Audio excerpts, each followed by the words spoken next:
Let's turn now to Romans 14, the Unplugged study, where we're working our way down through a commentary that I put together. And what we're basically doing is we're examining this whole chapter, Romans 14, from the perspective of who the recipients of the letter are, thus the recipients of this chapter, and how that's going to impact our interpretation of the passage as well as our application from modern perspective. Last week we finished looking at a quote from the Journal of Beliefs and Values, a quote from a gentleman by the name of Mr. Neil Elliott, and that was last week's study. I'm not going to go back and read any of that right now. What I want you to do is just follow along with me. Those of you who are with me in the live class, I'll pick up the reading right here. We're going to read this paragraph, and then we'll read this quote from Tim Hague, and then I might read this other lengthy quote from Hague. Again, I've got two quotes from Hague. I might read both of them. We'll see. So that's primarily what we're going to be looking at tonight. Okay, so let's start right here. Hague, by the way, Tim Hague of TorahResource.com, also shares the opinion of Mark Natos, the same opinion that I do, the same thesis that we're working from, that the weak are not Christians and that their weakness is not tied to their continued loyalty to Torah, right? 2 points I keep making very carefully. But instead, Hague also agrees that the weak are unbelieving Jews who are still counted as community members within the larger, what we might call the community of faith that Paul recognized in the first century. And I also have to clarify that this is likely more a first century phenomenon that probably doesn't carry over too well in today's models, where we have unbelieving Jews from rabbinic circles, Orthodox Judaism and things like that, who has decidedly taken an anti-missionary stance against the possible idea that Jesus is the Messiah. I don't think Paul would count those types of belief systems, those types of Judaisms, as within the scope of the community of faith, at least not on a strong level. These types of communities are definitely outside of a community faith, the definition, I believe, from Paul's perspective. He still prays for unbelieving Israel no matter where they're found. But in Paul's day, we still had the phenomenon of Jew and Gentile working closely enough together in synagogue/church circles, working closely enough together that we didn't have rabbinic Judaism with its strong anti-missionary tactics to try and steer all of Judaism away from Messiah. We still had a lot of Jews in the synagogue that were open to hearing the notion that Jesus is the candidate that they read about in their scriptures when we're talking about who is the Messiah. And the proof is the book of Acts, because Paul returned over and over again to the synagogue preaching Messiah to the synagogue attendees. And yet today you don't have Messianic teachers open to being invited to unbelieving synagogues and proclaiming Jesus as Messiah. In fact, it's considered politically incorrect, right? It's a kind of a religious harassment to take your messianic beliefs into a non-messianic synagogue. But in Paul's day, that was still available because we didn't have the so-called split between the church and the synagogue until after the destruction of the temple in 70 AD, and even more pronouncedly after the Jewish revolts near the 130s, Bar Kokhba revolt, and things like that.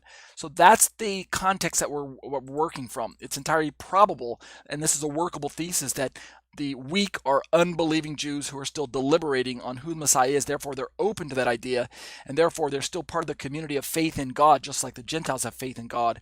And they're still part of the community of faithful to the Torah members, just like the Gentiles also should retain a semblance of respect for the Torah as well. Returning to our initial evaluation of some of the Greek that we highlighted earlier, Tim Hague of TorahResource.com supplies us with some further remarks on these somewhat subtle Greek details and how they may derive a more precise understanding of the recipients of Paul's letter. Hague continues, we will examine the additional points of Romans 14:2-3 a little bit. These are my thoughts first. We'll examine the additional points of Romans 14:2-3 a bit later in my own commentary here. And I say, but since Hague's thoughts are also relevant to the Greek of verse 1 and how the Greek might elaborate on the identity of the weak and the strong, let us sneak a peek at his Messianic commentary to Romans 14:2 at this moment. So I'm jumping a little ahead of myself.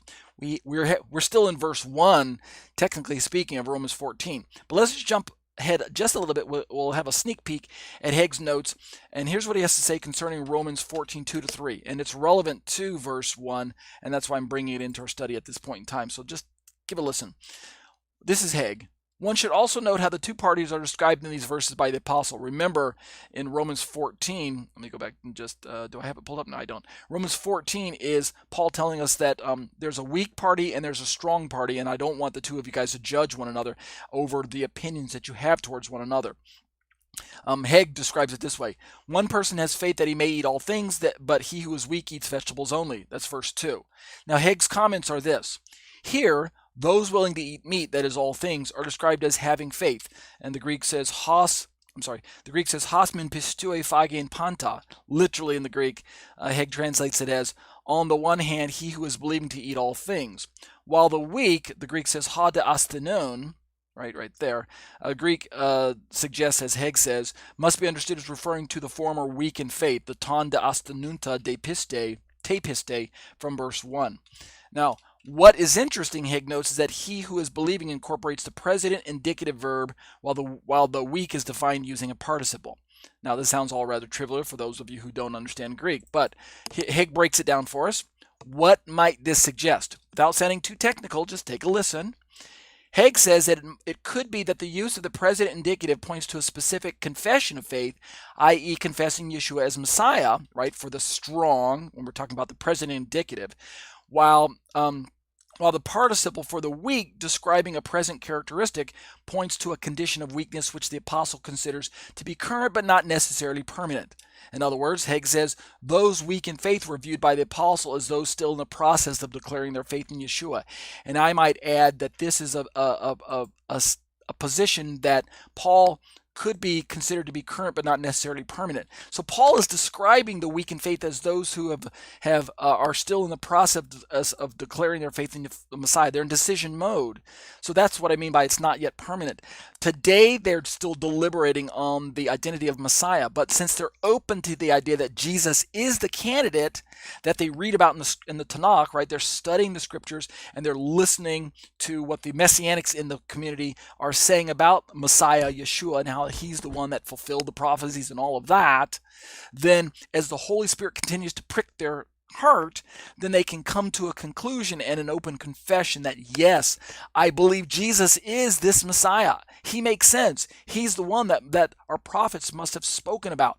And so that's why Hegg's trying to alert us to the fact that even in the grammar of the Greek, it lends to this particular decision.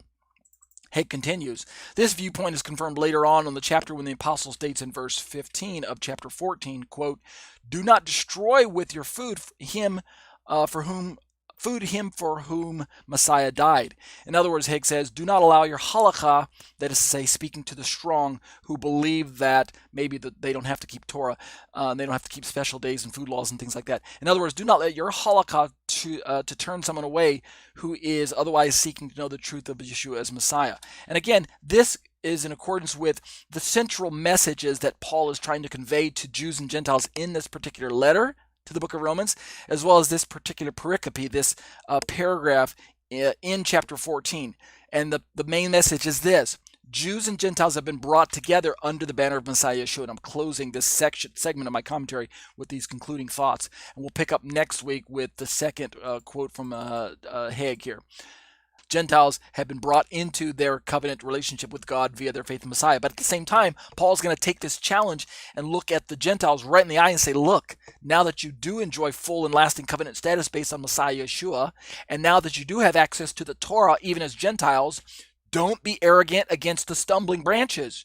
You need to let your halakha, your way of walk, your manner in which you walk into God's ways, and your attitude towards the unbelieving Jews, you need to let that continue to be in a position of love, because while we were yet sinners, Christ died for us. And the while we were yet sinners verse that I'm quoting for the book of Romans chapter 5 uses the exact same Greek word that Paul uses to describe those who were weak. In other words, while we were all weak, while we were in a position where we hadn't decided who Messiah was, it was then that Christ died for us. And let me just bring this verse up and then I'll close with you. Romans chapter 5, starting in verse 6. Paul says, for while we were still weak, at the right time Christ died for the ungodly. Look at that word weak. Guess what that is in the Greek? It's astenon. And astenon is the same root word that Paul uses to describe the weak of Romans chapter 14. Him who is weak in faith uses the same Greek word, asthenon, a form of it. So what Paul's trying to say is that while we were still weak, Christ died for the ungodly. And then in verse 7 he says, for one will scarcely die for a righteous person, though perhaps for a good person one would dare to even die. But then in verse 8 he says, using parallel to verse 6, but God showed his love for us in that while we were still sinners, right? Sinners, which is the Greek word here, hamartelon.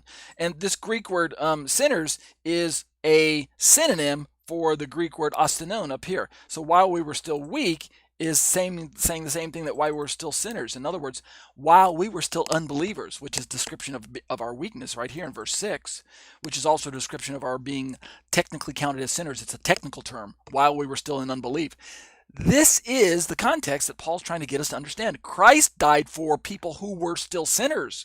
Christ died for people who were still weak towards understanding who Messiah was. So now we can understand when Paul says in Romans 4, or when Haig challenges that don't destroy. What did he say here? I'm sorry. And right here in verse 15, do not destroy with your food him for whom Messiah died. We can understand that the person for whom Messiah died is essentially the unbeliever. It can also be a believer in certain special contexts. But generically speaking, Paul could be talking about the unbelieving Jew. Of course, we unbelieving Gentiles were in that same position. Messiah died for us, right? I've just proven from context here in Romans 5 that can be the case. So Paul's still trying to get the Gentiles to understand, look, these Jewish people who have not yet made a profession, they're still in a position where they're weak. Their faith is weak in that they haven't decided that Messiah is that true one that's found in the Tanakh. They have a faith in God, and they have loyalty to Torah, but they're not yet decided that Jesus is Messiah. So don't destroy them and put them in a place where they will stumble, and so that they cannot stand at all. All right, so that's really what I wanted to highlight in this particular part of my commentary.